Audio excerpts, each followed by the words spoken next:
Liburan Tahun Baru 2018, Taman Tani Merdeka di Kabupaten Oku Timur, Kecamatan Martapura diserbu para pengunjung.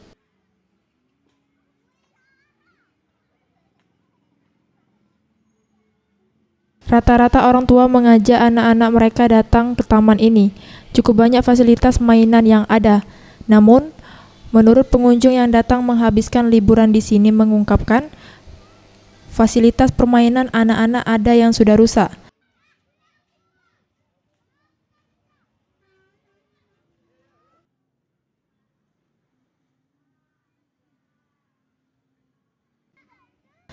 Pengunjung berharap kepada pemerintah daerah fasilitas yang rusak agar segera diperbaiki, supaya yang berkunjung di sini merasa lebih nyaman.